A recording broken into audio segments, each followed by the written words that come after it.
Hi, I'm Aidan O'Donnell, and today I'm going to teach a tune called James Byrne's. I'm sure there's probably another name on it, but in Donegal it's known as James Byrne. It was played by the very famous fiddle player James Byrne, who sadly passed away about 3 years ago. And he was a massive influence on, I suppose, all the young fiddlers in County Donegal at the minute, and the older ones as well, of course.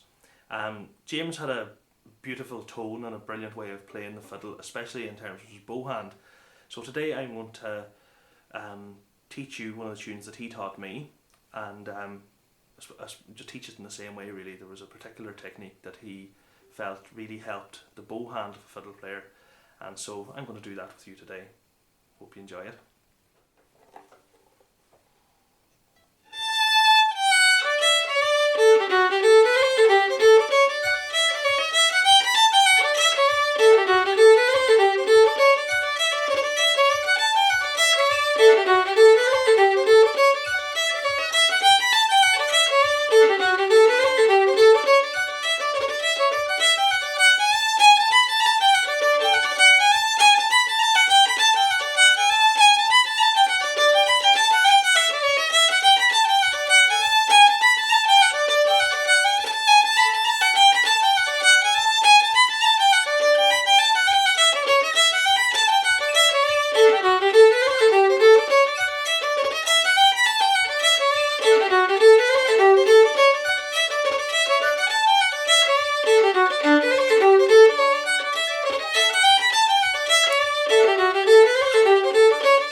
So I'm just going to go through the first part now. I'm going to play each phrase. I'm going to play each phrase twice, and then we'll play the whole part at the end. Just play them slowly. So hope you enjoy it.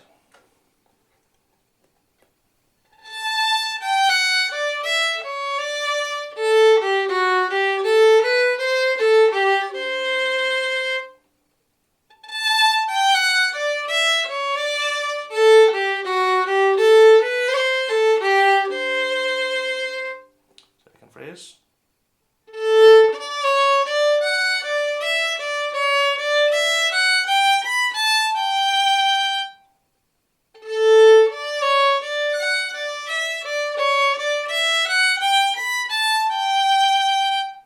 The third phrase.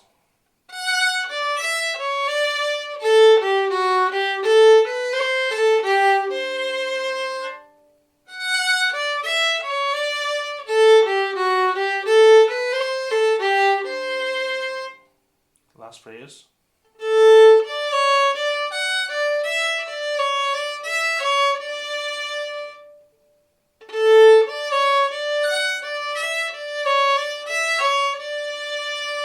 So the whole part sounds like this.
second part sounds like this.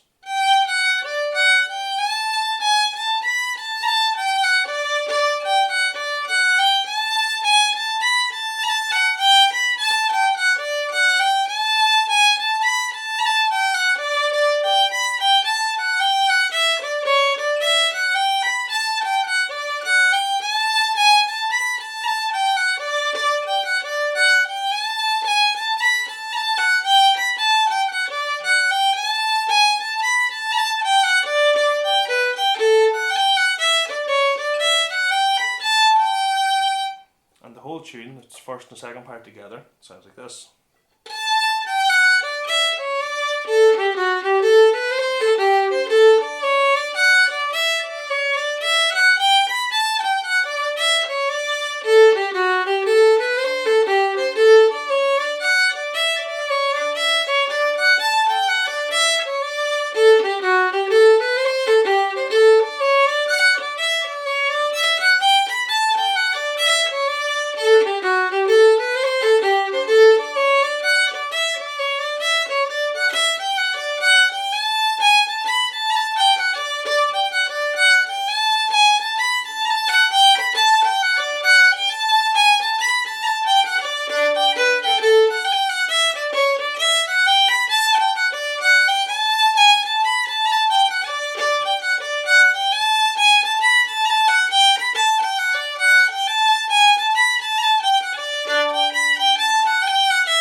So we're going to concentrate a little bit now on the bowing, and even though what I'm going to suggest might seem a little bit simple, I can assure you it probably isn't as simple as you would imagine.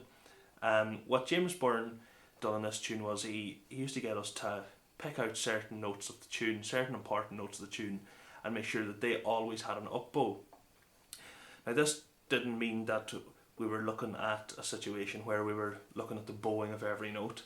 We were just looking at the bowing of one particular note, which meant that even though you didn't have any set bowing pattern up to the note, you still had to be ready for that up bow when it came, and that can prove difficult, and it's very good for your mind, I think, for playing the fiddle, because it means you're concentrating on the tune, and you're also concentrating on highlighting one particular part of the tune instead of trying to remember loads of stuff for a whole tune. You're just looking at one particular note. So it goes like this. And the tune, you might have noticed, even when I was playing slow, that I was using a lot of very long up bows. And that's basically the technique, really. So there are certain notes of the tune, which I'll just highlight now if we go through the tune slowly. So on that D, I'd like you to always do that on an up bow. So through the first part, it goes like this.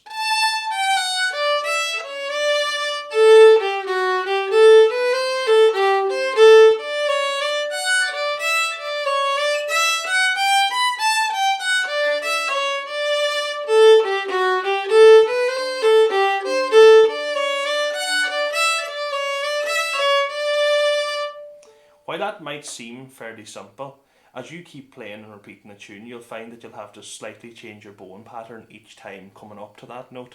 So I think that's probably part of the exercise, as well as the loosening up of your bow hand to get that nice up bow sound. And it does give us certain emphasis to the rhythm of the tune as well, so it's very important. So in the first part again, if we just look at the D's again,